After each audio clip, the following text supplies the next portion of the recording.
dedicated to life-changing investigations. A 13-year-old boy handcuffed and left to freeze in the back of a Roswell patrol car on one of the coldest nights of the year. Roswell police are now under criminal investigation after we first revealed the department's top sergeant kept the boy in the cold in order to get him to talk. Now we've discovered Roswell police commanders knew about this alleged torture incident long before we demanded the video, and they chose to take no action. Roswell police pull over a golf cart in the middle of a January night. How old are you? I'm 13. You're 13? Do you have ID on you or anything like that? What are you doing out here at 13 years old? Oh, I think he totally stole it. You can see ice clinging to the boy's arms. Weather records show it was 17 degrees, headed down to a low of 12. Dang, it's cold. Officers warm up inside their heated cruisers. Oh, it's so cold. It's cold out there. It's chilly. Again, you're not under arrest. I'm just detaining you, okay? And at first, Officer Cheryl Dickerson puts the boy in her heated patrol car. I've got a 13-year-old detained right now. I'm going to jail for nothing. I didn't say you were going to jail. I said you were detained, okay? We're trying to figure out... When you get handcuffed, you always go to jail. That's not true. He's not going to tell you the truth. He hasn't told you the truth since he met you. Yeah, so I don't know, but he's 13, from what I can tell. I mean, 24. pretty good story. Yeah, I think there's some issues there. I'm gonna say, listen to me. I'm not asking you what you go by. I'm asking you what your name is. Well, I've about lost my patience. I mean, he's lying to you. Yeah, I'm gonna call Sergeant Elsie. Sergeant Daniel Elsie is called to the scene. The sergeant immediately gets in the patrol car with the boy, turns off the heat, puts all the windows down, then sits in a cruiser with heat. Yeah, he ain't gonna say anything if it's warm. Oh. So he can sit over there and be cold. Okay.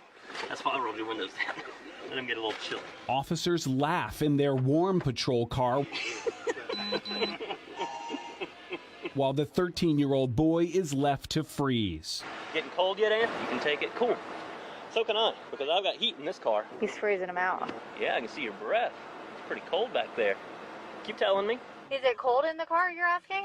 Yeah. Yeah, it's freezing in there. Well, he's got all the windows rolled down and the heat off. You gotta hang tight right here, since you can't remember Mom's phone number. And if I can make contact with Mom, then we'll get some heat going, all right? Then Officer Dickerson cuts the mic on her body camera. I'm gonna mute this. I'm gonna mute this. Sergeant Greg Freisen shows up and takes Sergeant Elsie for a walk. Records show he put a stop to the abuse. Come on out. Put your head. Did we find out where Mom was? Yep. This video was viewed more than a dozen times by Sergeant Elsie's supervisor. In the latest annual review, the lieutenant wrote, Sergeant Elsie did make a poor decision regarding the safety of a suspect, a poor decision that was not in line with department values. But supervisors also wrote, Sergeant Elsie sets a very positive example and gave him higher scores than the year before, much higher than Sergeant Freisen, who was credited with confronting him. Sergeant Elsie wasn't punished, he was rewarded with Supervisor of the Year. That's Police Chief Rusty Grant last April, who also signed off on the annual reviews in May. No internal affairs investigation of the January incident was launched until July, days after we demanded copies of this video under the Open Records Act. Chief Grant, when did you first learn about the intentional freezing of a 13-year-old boy?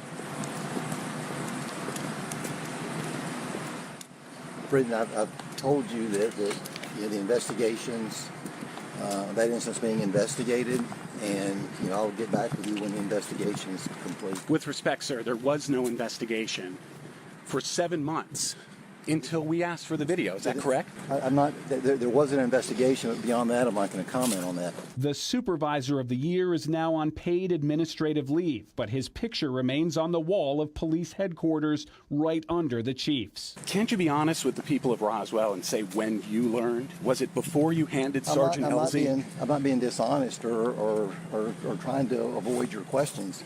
It's just this is an active investigation, and that's. Are you under investigation? If you're not under investigation, under when investigation. you learned of this The should be incident- immaterial. The incident's under investigation. The day after we demanded internal memos from the police department, the chief personally asked the GBI to criminally investigate his own officers. Roswell's city attorney has used that criminal investigation to keep secret the memos that would prove what the police chief knew and when he knew it. You handed Sergeant Elsie Supervisor of the Year in April. Did you know before that? It's a simple yes or no question. I wasn't aware of all of the circumstances surrounding the incident. But you knew of the incident. I was aware of an incident, but as with all the specifics of the incident, I was not aware of all of the specific information in the incident. The police chief knew when this photo was taken of the incident that is now the subject of a criminal investigation by the Fulton County DA. I feel violated. No, we don't care. We feel violated when folks lie to us. So why would the Roswell Police Department try to keep such a big case secret? Faith, we're still trying to find out, but what we have confirmed is that Internal Affairs was notified back in March that this was a possible crime. Around the same time, inspectors from the Commission on the Accreditation of Law Enforcement were in Roswell inspecting the department's policies and practices. In this 36-page recommendation report for reaccreditation, there isn't any mention of our 4 major investigations and crises. Tonight, Roswell Police remains a CALEA accredited agency. Coming up on The Reveal. How much have you been paid for your mother's sale? Nothing. Nothing. Zero. Zero. Authorities say this woman is stealing in plain sight. So why aren't they allowed to arrest her?